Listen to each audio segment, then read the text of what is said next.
Hi guys, welcome to the Rev and True show. I'm Rev. And I'm True. And today in this video we are having a look at Ghost Recon Wildlands Beta. Okay, so as you can see from the video, we're looking at a bit of the customization of things. It's got quite a lot of customization, which is pretty good. I'm guessing they've took a few bits from the Division. Oh yeah, I mean it's very in-depth. I mean you've got so much options, so many different camo, colours. They have really gone to town on customization in this game. Definitely. There is still a few bits that's locked on it, so you can unlock them. I think from what I've seen, you unlock them by defeating each of the bosses. There is definitely one t-shirt you get for playing the beta, and that's the llama t-shirt. Okay, that's pretty cool. The other thing I'm guessing that they'll do is we were saying within Division where they bring out the packs that you buy, or if you're on a season pass to get more equipment. Or you can get them from Ubisoft rewards. That's where you mainly get it from. That's pretty good. You can change everything on here. You can do your tattoos, you can do your headscarves, your eyes, everything. You create your guy from the beginning. You can have a male or a female character. I went for Chinese. I like Chinese. Yeah. You just saw I had a ballistic mask there, look, gas masks. That bandana there that it showed you, you get that from defeating one of the bosses, the school bandana. That's why it's greyed out. I can't wait to get this game. I mean, I really do like all this customization. I can spend days on this customization stuff. I mean, literally days. See, the beta it's been pretty good. I actually enjoyed the game. I definitely want to buy it myself as well. So I'm looking forward to when this comes out. It's it's a bit like Division, but I would say where Division was just all the scenery just seemed all the same. It was always grey. It was always nothing really changed. No, what building you went in, it looked exactly the same as the other building. Exactly. And this game is a lot more tactical as well, I think. Yeah, I like it's better that you see with the Division it was more you're stuck in one place and you've got to go in that direction. There's not really a lot of different angles you can take it from. With this one, you can literally do the mission anywhere you want, which is brilliant.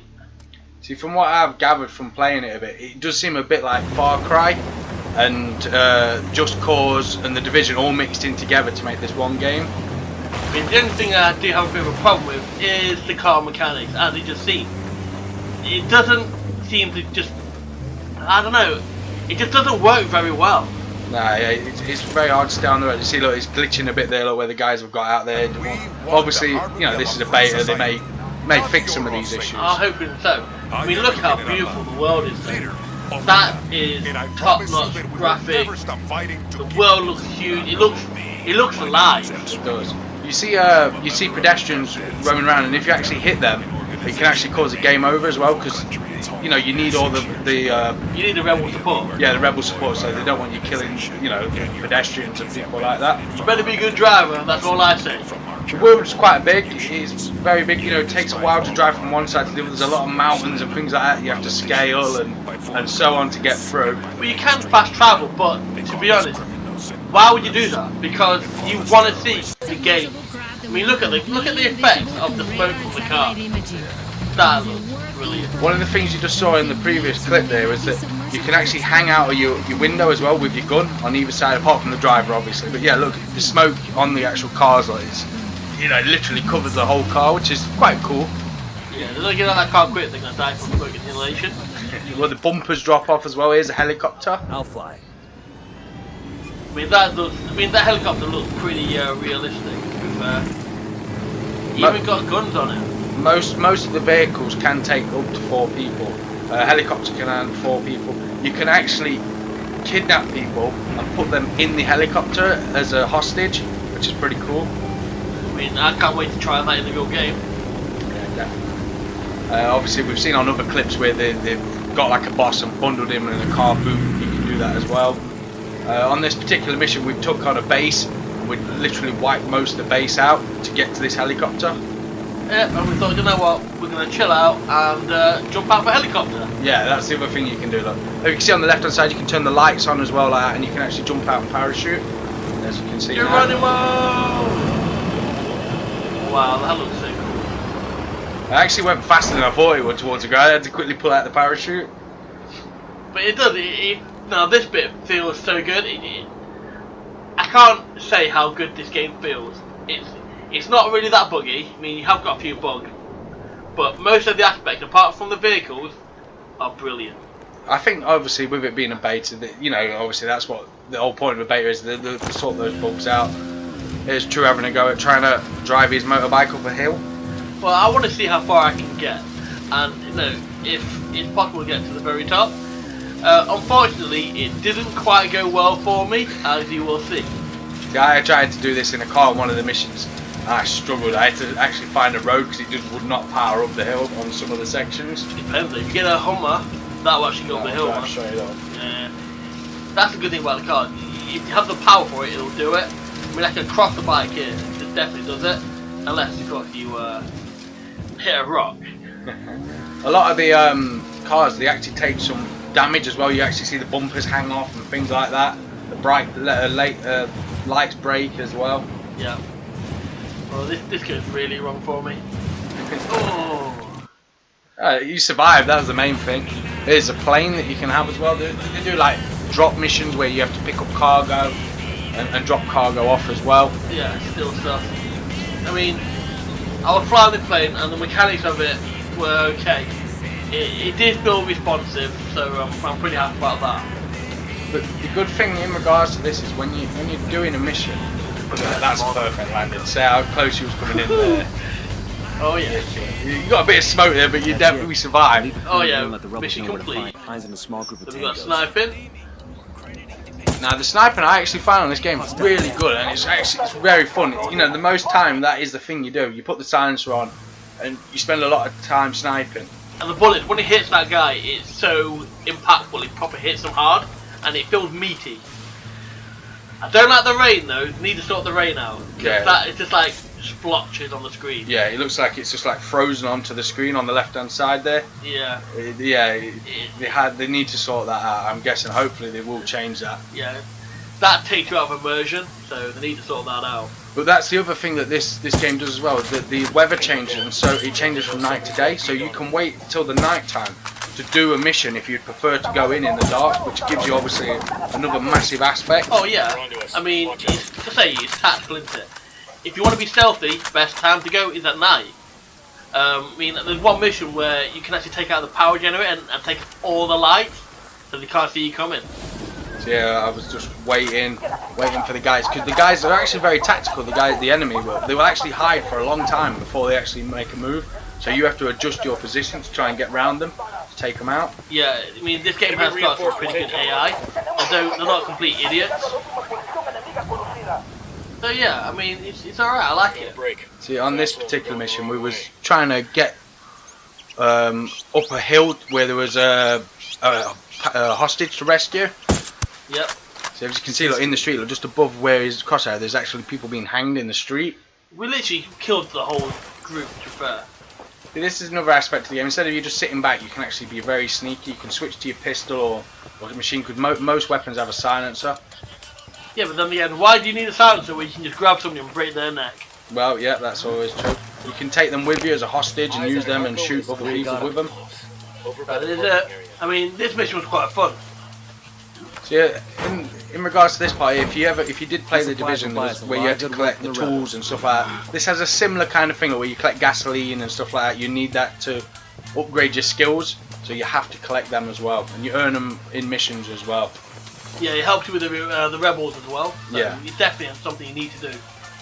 So in regards to the rebels, the more missions you do and more of this stuff you unlock, the more things that the rebels will do for you. They can do like mortar strikes, or drop in a car for you, or bring in more troops to help you out on each mission.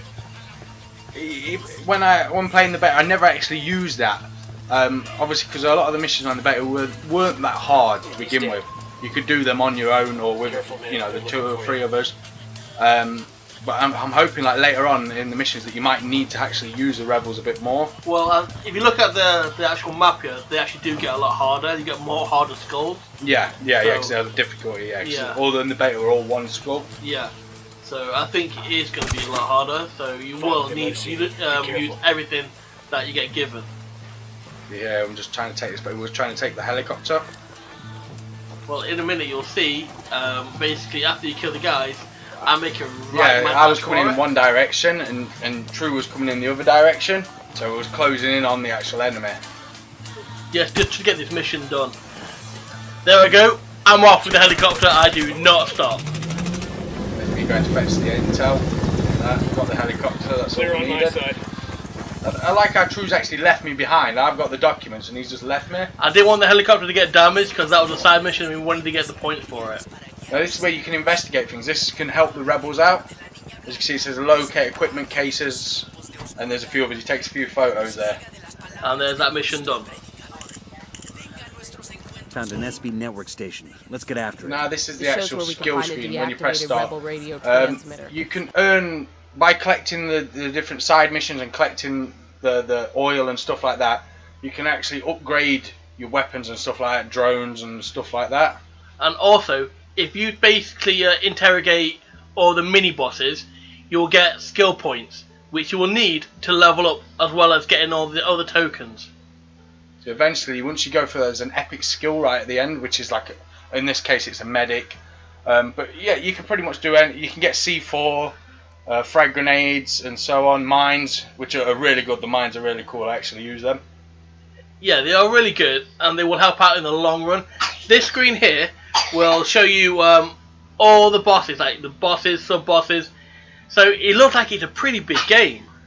Yeah, each boss has a skull on it as well, on the difficulty of each one. So you know on which missions it's going to get harder. Obviously, the later missions it does get a lot harder. The main boss is the guy in the middle there. Yeah, but hopefully though, by the time you get to that boss, you'll have all the skill points. That's if you collect everything, which, as you know, as a gamer, you should be doing. See, as these things on the left, as you can see, they're Kingslayer files. They're files that you can just pick up that tell you a bit more into the story and give you a bit more in depth into it. This is actually using the drone to pick everybody out. So you upgrade your drone and it can do thermal vision and zoom better and have a better signal. So if you can see on the actual screen, it says the signal's dropping up. That's why it starts to go. You can even use the drone to actually take out mobs by using explosives on it. Ah, okay. That must be something you have to upgrade into. Oh yeah, definitely. I mean, in this mission here, we decide to do like a stealthy sniper approach.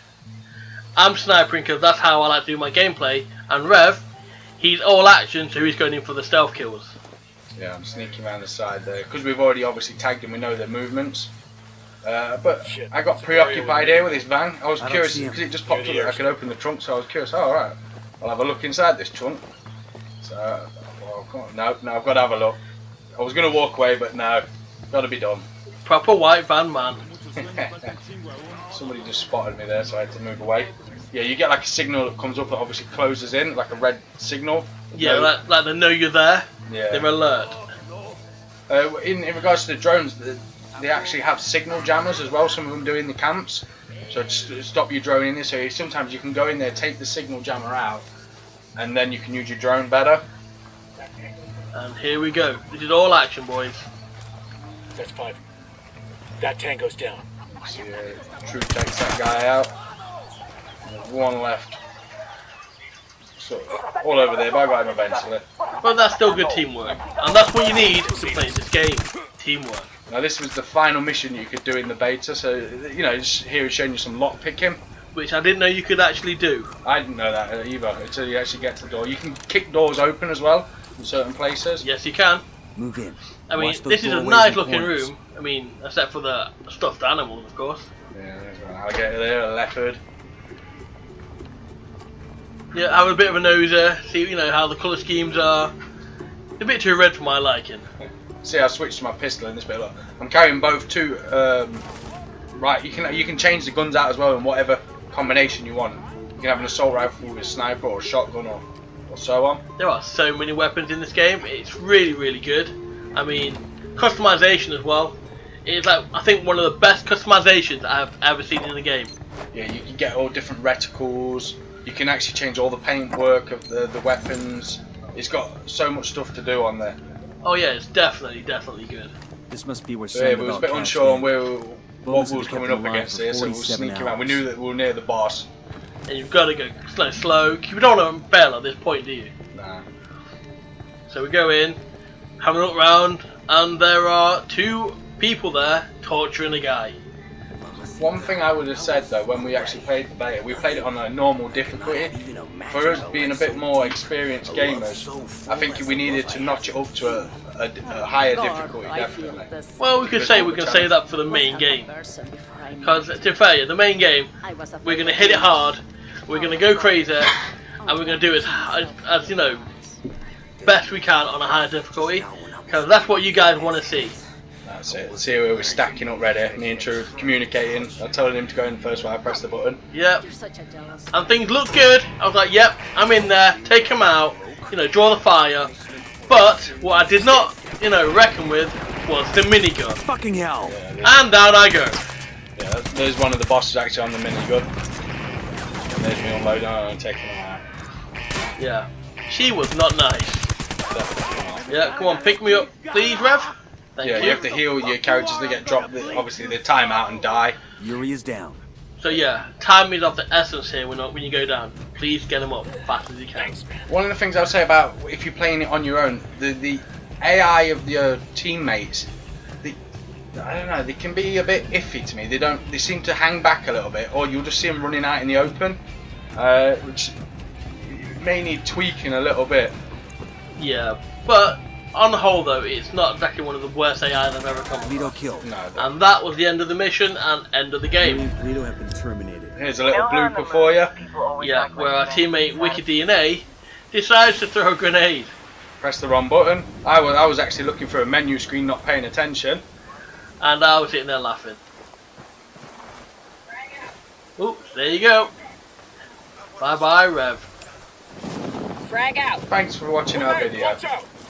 And if you'd like to subscribe, hit the subscribe button and drop us a like. See you next time. Bye.